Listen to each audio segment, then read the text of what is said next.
Bangladesh Pakistan টি-20 series দেখবেন যেভাবে, জানতে হলে ভিডিওটি না টেনে দেখতে থাকুন শেষ পর্যন্ত।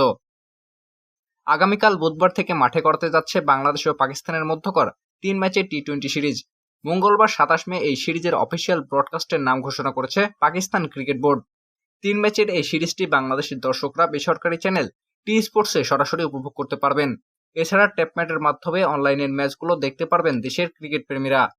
সিরিজটি পাকিস্তানের দর্শকের জন্য সরাসরি সম্প্রচার করবেন টেন স্পোর্টস এবং এই স্পোর্টস। আর অনলাইনে তামাশা এবং ট্যাপম্যাট অ্যাপে লাইভ স্ট্রিম করা যাবে ম্যাচগুলো। এছাড়া উইলো, সুপার স্পোর্টস, ক্রিকবাজ, মধ্যপ্রাচ্য এবং ডায়লগ শ্রীলঙ্কা বাংলাদেশ পাকিস্তান সিরিজটি সরাসরি সম্প্রচার করবে। উল্লেখ্য, আগামীকাল 3 ম্যাচের সিরিজ প্রথম টি-20তে মুখোমুখি হবে বাংলাদেশ ও পাকিস্তান। সিরিজের বাকি 2 ম্যাচ হবে 30 মে ও 1 জুন। 3টি ম্যাচে অনুষ্ঠিত হবে লাহোরের গাদ্দাফি স্টেডিয়ামে। বাংলা নিউজ লাইভ, রিফাত সরকার।